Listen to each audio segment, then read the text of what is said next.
Hola, hola, Dios les bendiga, espero se encuentren muy bien. Mi nombre es Hen, no sé si me conocen, pero bienvenidas a este espacio dedicado a compartir temas de interés a la luz de la palabra de Dios. En el video que les voy a compartir el día de hoy vamos a estar hablando acerca del capítulo 11 del libro de Romanos. De hecho, este video pertenece a una serie de estudios de este mismo libro de Romanos. Así que si deseas puedes revisar también los capítulos anteriores. Y en este capítulo 11 vamos a estar hablando acerca de Israel, del remanente de Israel, de la salvación de los gentiles y la restauración de Israel. Este capítulo ha traído mucha controversia por el hecho de que Israel actualmente ha rechazado a Jesucristo como el Mesías. Entonces, ¿falló Dios a su promesa? Obvio que no. Y es por eso que hoy vamos a estar estudiando los argumentos que Pablo nos da, guiado por el Espíritu Santo, para conocer cuál es el propósito de Israel en el plan soberano de salvación de Dios para judíos y para gentiles. Así que acompáñame. Esta primera sección lleva como título El remanente de Israel, es el título que le ha dado la versión Reina Valera, y dice así: Digo pues, ¿ha desechado Dios a su pueblo? En ninguna manera, porque también yo soy israelita de la descendencia de Abraham, de la tribu de Benjamín. Ok, este pasaje abre con una pregunta que puede despertar la duda en cuanto a la fidelidad de Dios. ¿Cómo nosotros podemos explicar que el pueblo escogido por Dios, el pueblo judío, ha desechado a Jesús, ha desechado al Mesías, al enviado del Padre? ¿Acaso esto no pone en duda la fidelidad de Dios, que había escogido a este pueblo de entre todas las naciones para glorificar su nombre? Esta es la pregunta que Pablo va a responder ahora. Y él dice: en ninguna manera. Dios no ha desechado a Israel. Y el primer argumento que da es que él es israelita. Si al caso vamos, Pablo era fariseo de fariseos. Él pertenecía a esa cultura judía y él había sido el instrumento escogido por Dios para anunciar el evangelio a los gentiles. Es por eso que él dice: yo soy israelita de la tribu de Abraham, de la tribu de Benjamín. Y él afirma que Dios no ha desechado a su pueblo, al cual desde antes conoció. No ha desechado Dios a su pueblo, al cual desde antes conoció. ¿O no sabéis qué dice de Elías la Escritura, cómo invoca a Dios contra Israel, diciendo: Señor, a tus profetas han dado muerte, y tus altares han derribado, y solo yo he quedado, y procuran matarme? Pero, ¿qué dice la divina respuesta? Me he reservado 7000 hombres que no han doblado la rodilla delante de Baal. Me gusta mucho esa frase que utiliza aquí Pablo, porque es la misma frase que utiliza en Romanos 8:29, y voy a irme ahí a esa parte en el pasaje donde dice: porque a los que antes conoció también los predestinó, ¿verdad? Entonces hay un conocimiento previo. El Señor sabe todas las cosas porque Él las orquestó antes de que fueran hechas. Él había conocido a este pueblo desde antes de la creación.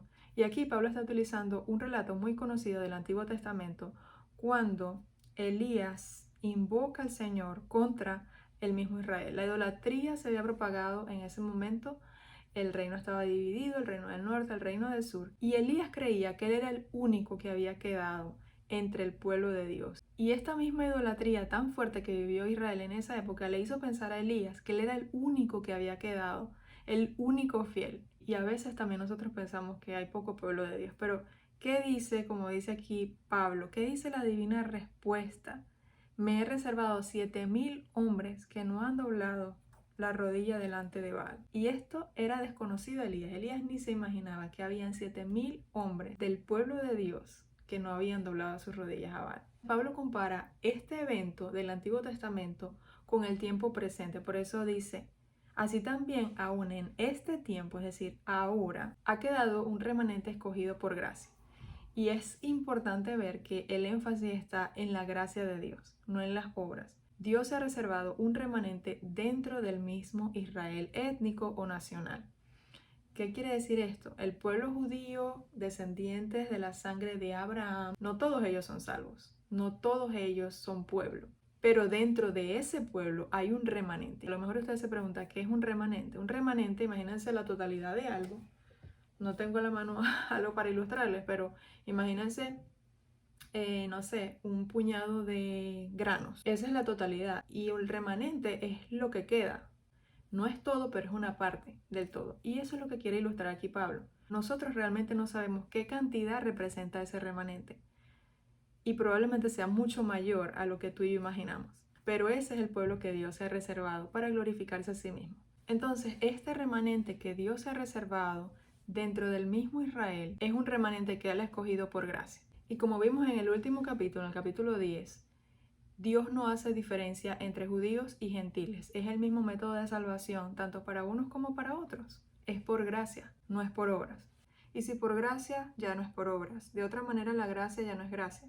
Y si por obras, ya no es gracia. De otra manera, la obra ya no es obra. Y eso es lo que Pablo está diciendo aquí en estas líneas. El punto es que la gracia y las obras son completamente distintas, no tienen una que ver nada con la otra. Si es por gracia, no es por obras, y si es por obras, no es por gracia, porque entonces la gracia no sería gracia. ¿Por qué? Porque cuando tú trabajas, tú reclamas algo que hiciste. Por ejemplo, una persona que hace un trabajo de jardinería y pasó 10 horas trabajando en el jardín, él va a reclamar su pago porque él no está haciendo las cosas de gratis, ¿cierto? Entonces eso es lo que las obras reclaman. Las obras dicen yo merezco. Pero la gracia es diferente. La gracia es un regalo que tú no merecías, un regalo por el cual tú no te esforzaste. Poniendo el mismo ejemplo del jardinero, digamos que todo lo contrario. Alguien que te rompió el jardín, tú vengas y le des el pago por un trabajo de jardinería. Es absurdo, ¿verdad? No merecía esa persona recibir ese regalo. Esa es la gracia. Y eso es lo que Pablo está dejando claro aquí. Este remanente que Dios escogió no era porque había algo especial en ellos. La gracia era inmerecida. No era por obras, no era porque había algo especial en este remanente que Dios se reservó, sino que a él le plació dárselo. Entonces Pablo introduce esta pregunta: ¿qué pues? Lo que buscaba Israel no lo ha alcanzado, pero los escogidos sí lo han alcanzado y los demás fueron endurecidos. Como está escrito, Dios les dio espíritu de estupor, ojos con que no vean y oídos con que no oigan hasta el día de hoy. Y David dice: se ha vuelto su convite en trampa y en red, en tropezadero y en retribución, se han oscurecido sus ojos para que no vean y agóbieles la espalda para siempre. Y esto a nuestra humanidad va a ser quizás un poco chocante de entender por el hecho de que nosotros no conocemos de justicia. La justicia es Dios. Dios es el que nos ha enseñado a nosotros de justicia. Y a lo mejor tú puedes pensar que Dios es injusto por haber endurecido el corazón del resto. El punto es que hay dos cosas súper importantes en este plan de Dios, que es la responsabilidad humana y la soberanía de Dios. Ambas cosas están en este plan. Dios no escogió para perdición, Dios escogió para salvación. Eso es lo que la palabra nos enseña. Y Dios no es injusto porque imagínense toda la humanidad, de todas las generaciones, de todos los tiempos, yendo todas a un despeñadero, al infierno. Y Dios es injusto porque ellos iban al infierno cuando ellos mismos fueron los que pecaron. No, Dios no es injusto. Dios es injusto porque agarró a un remanente de todos esos que se iban a perder. No, más bien Dios está mostrando su bondad y nosotros no entendemos cómo esto ocurre. Es por eso que al final de este pasaje van a ver que Pablo irrumpe en una doxología de la gracia maravillosa que el Señor nos ha manifestado, que no entendemos esa profundidad, ese conocimiento de Dios, pero Él ha manifestado su amor. Y lo que dice aquí es que esos que han rechazado al Señor, ellos han sido endurecidos. Israel como nación, todo Israel, no va a ser salvo. Es un remanente dentro de Israel. Es decir, un Israel dentro de Israel. Los escogidos sí han alcanzado eso. Es lo que dice aquí la Escritura. Pero el resto ha sido endurecido. Esto ha sido producto del mismo rechazo que ellos han manifestado a Dios. Ellos han rechazado a Dios y Dios ha endurecido sus corazones. Y cuando hablamos de endurecimiento, no piensen que Dios está haciendo algo injusto al endurecerlos. No, ese es nuestro concepto errado de justicia. No es que ellos tienen un buen corazón y Dios se los va a endurecer. Nuestro corazón es malo por naturaleza a causa del pecado. Y los que van a condenación es por su propia responsabilidad. No son descendientes de Abraham los hijos según la sangre ni según la carne, sino aquellos que han sido escogidos por gracia. Todo el Israel nacional no será salvo, sino todo el remanente de Israel escogido por Dios. Es decir, hay un Israel dentro de Israel. El resto de ellos fue endurecido a causa de su misma incredulidad, rechazo y rebeldía. Dios cerró sus ojos y sus oídos para que no entiendan. En conclusión, Dios no ha desechado a Israel. Él siempre se ha reservado un remanente. Luego entonces se introduce la siguiente sección donde habla la salvación de los gentiles. Dice en el verso 11: digo pues, ¿han tropezado los de Israel para que cayesen? En ninguna manera, pero por su transgresión vino la salvación a los gentiles para provocarles a celos.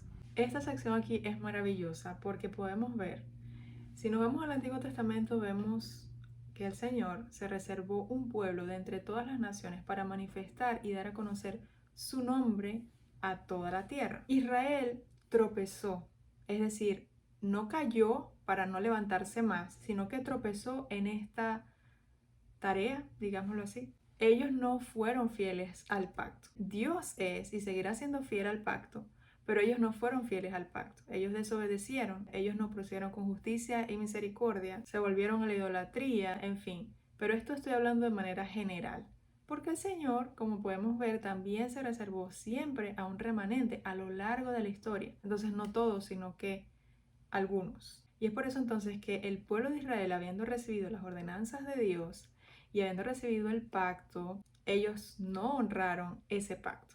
Pero por la transgresión de ellos, entonces el Señor extiende su gracia a los gentiles. ¿Quiénes crucificaron a Cristo? El mismo pueblo de Israel.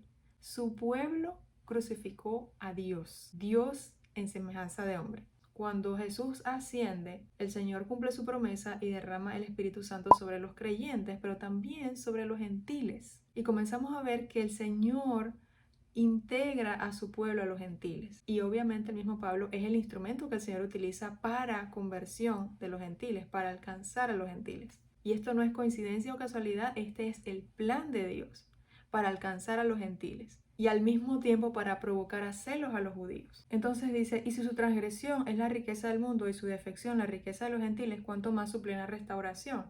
¿Cuánto más su plena restauración? ¿Cuánto más cuando haya entrado todo Israel, todos los que él predestinó? Esa es la restauración plena de Israel. Pablo se dirige a los gentiles y dice, porque a vosotros hablo gentiles, por cuanto yo soy apóstol a los gentiles, honro mi ministerio, por si en alguna manera pueda provocar a celos a los de mi sangre y hacer salvos a algunos de ellos. Pablo no quiere decir con esto que él va a convertir a los judíos, sabemos que la salvación es del Señor.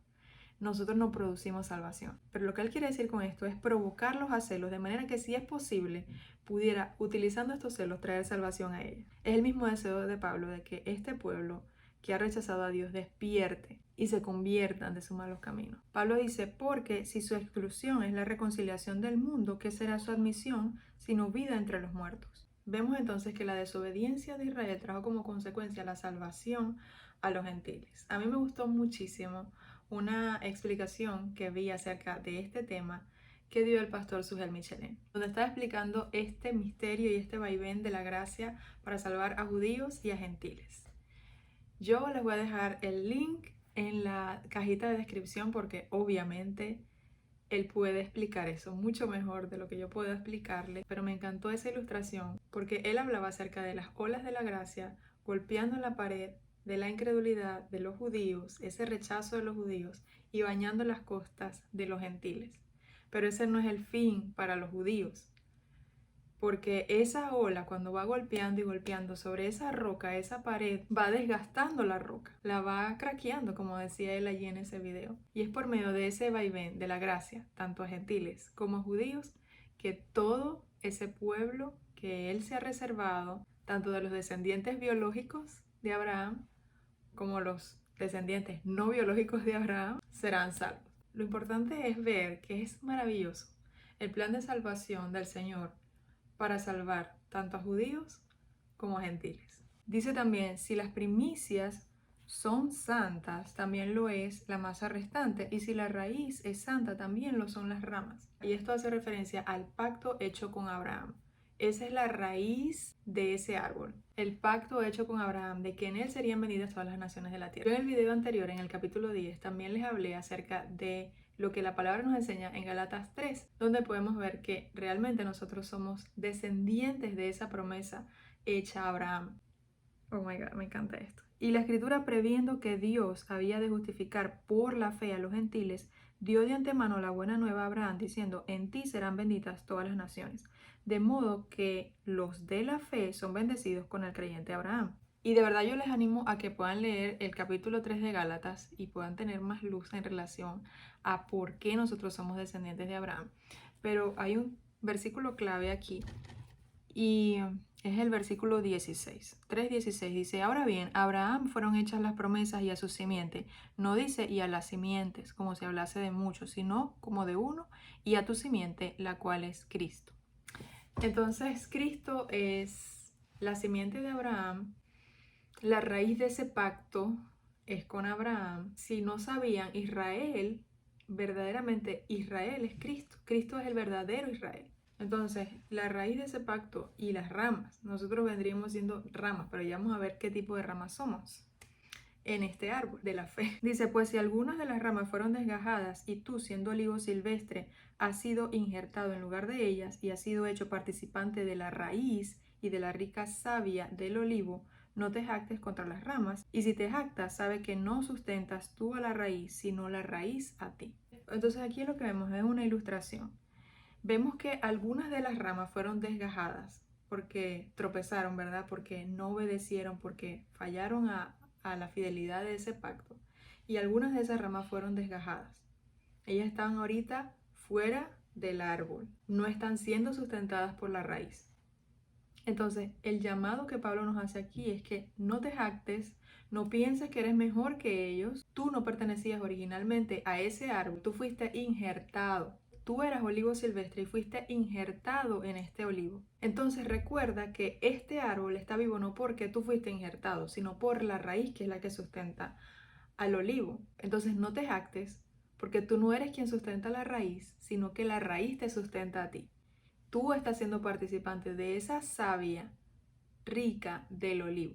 Eso es lo que Pablo nos está diciendo. Entonces nosotros solamente por gracia hemos sido injertados en esta familia de Dios. Entonces Pablo nos recalca en los siguientes versos, pues las ramas, dirás, fueron desgajadas para que yo fuese injertado. Esto es demasiada importancia, el hombre atribuyéndose qué importante soy, las ramas fueron desechadas para yo ser injertado. Bien, por su incredulidad fueron desgajadas, pero tú por la fe estás en pie. No te ensoberbezcas, sino teme. Esa es la actitud de nosotros. Nosotros no somos mejores. No hay absolutamente nada, ningún mérito humano que nos haya permitido a nosotros haber ganado gracia a los ojos del Señor. Absolutamente. Cuando tú entiendes realmente tu miseria, puedes darte cuenta de la gracia tan abundante e inmerecida que hemos recibido. Pero el Señor nos ha injertado y nos ha hecho partícipes de esta savia solo por su gracia. Y luego viene entonces este recordatorio, porque si Dios no perdonó a las ramas naturales, a ti tampoco te perdonará.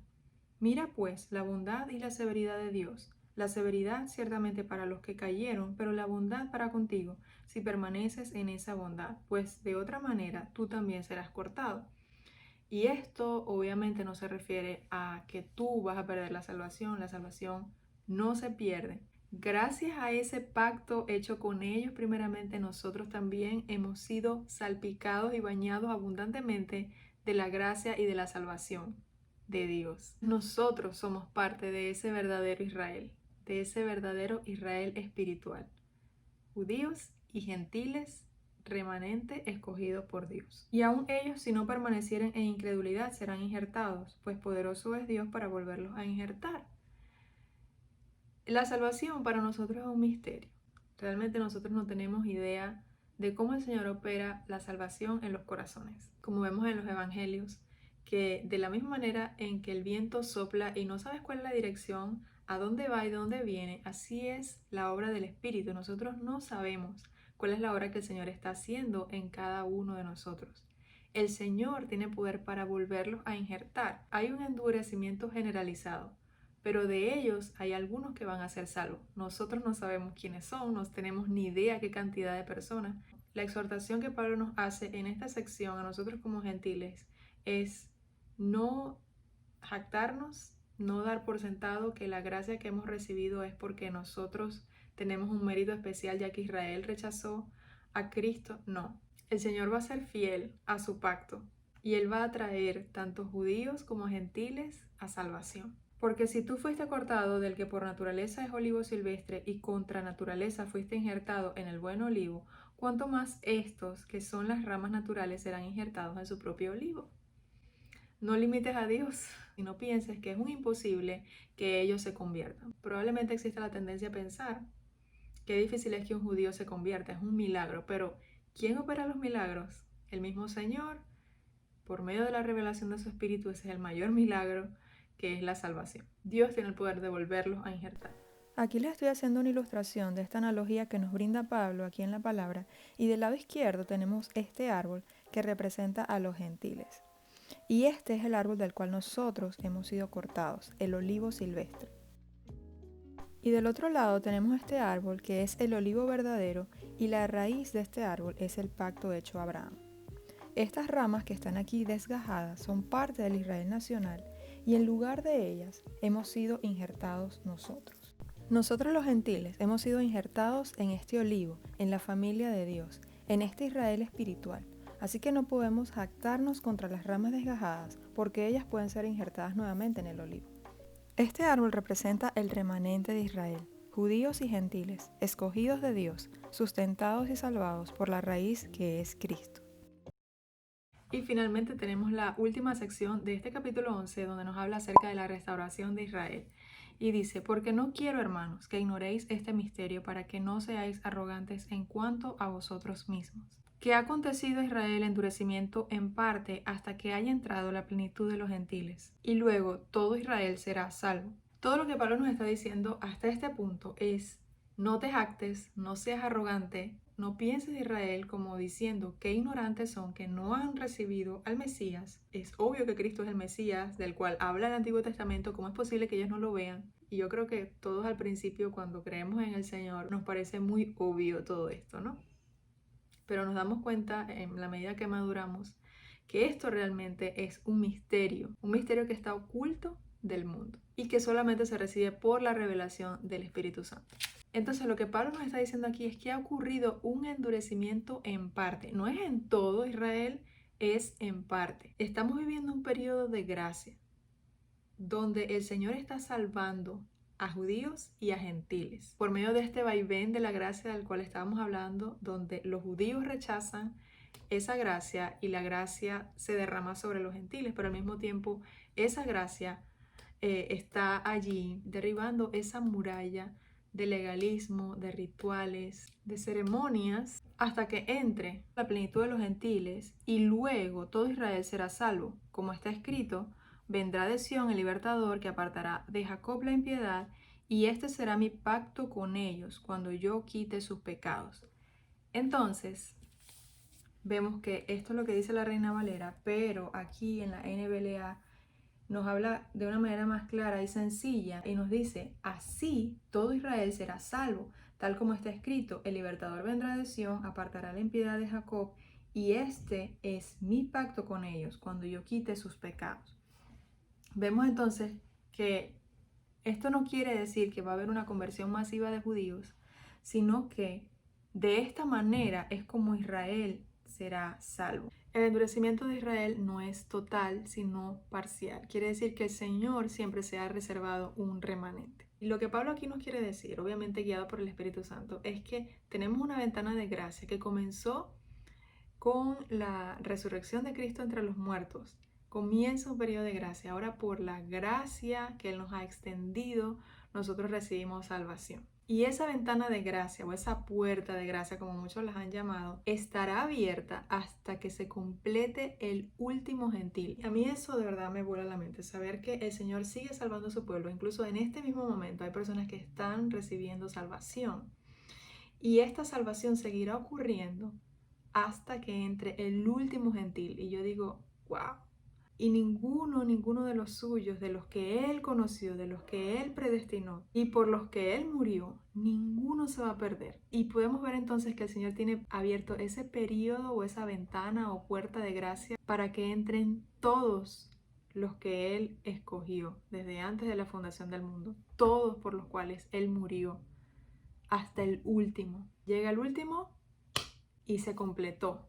El Señor sabe cuántos son los suyos y ninguno se va a perder. Muchas personas piensan que este endurecimiento del cual Pablo habla acá va a ser quitado y luego todo Israel será salvo. Y eso no es lo que dice la Escritura aquí. Pablo nos está diciendo aquí que va a haber una conversión masiva de israelitas y que todo Israel será salvo, todo Israel, la nación de Israel. Lo que Pablo está diciendo aquí es que este endurecimiento de Israel no es total, sino parcial, hasta que entre el último gentil, hasta que entre la plenitud de los gentiles. Entonces, todo Israel será salvo. todo el pueblo que Dios escogió será salvo. Y allí cesará la gracia. Ahora, ¿quién es todo Israel? ¿A qué se refiere la palabra aquí cuando nos dice todo Israel? Puede ser que la palabra se esté refiriendo aquí a todo el pueblo judío que el Señor escogió como su remanente a través de todas las edades, o puede también referirse a todo el número de creyentes, tanto de judíos como de gentiles, que Él ha escogido como su Israel. Así como vemos ese olivo donde hemos sido injertados y en el cual el Señor está también colocando esas ramas desgajadas de Israel, obviamente de los que pertenecen a su remanente. Y aquí hace alusión al Antiguo Testamento donde dice: vendrá de Sión el libertador que apartará de Jacob la impiedad, y este será mi pacto con ellos cuando yo quite sus pecados. Y aquí lo que está hablando Pablo es haciendo referencia a la primera venida de Jesucristo como hombre, en semejanza de hombre, donde Él vino a apartar de nosotros la impiedad a causa de nuestro pecado. Esto hace referencia al pacto hecho con Abraham, la promesa de que Él salvaría a su pueblo de sus pecados. Y esto concuerda e hilvana perfectamente con lo que Pablo va a decir a continuación en el verso 28. Así que en cuanto al Evangelio, son enemigos por causa de vosotros, pero en cuanto a la elección, son amados por causa de los padres, porque irrevocables son los dones y el llamamiento de Dios. Lo que Pablo quiere decir aquí es que estos mismos judíos se habían convertido en enemigos de la iglesia, en enemigos de Cristo. Ellos eran los que prácticamente habían levantado la persecución contra Cristo y contra su iglesia. Y en ese sentido son enemigos.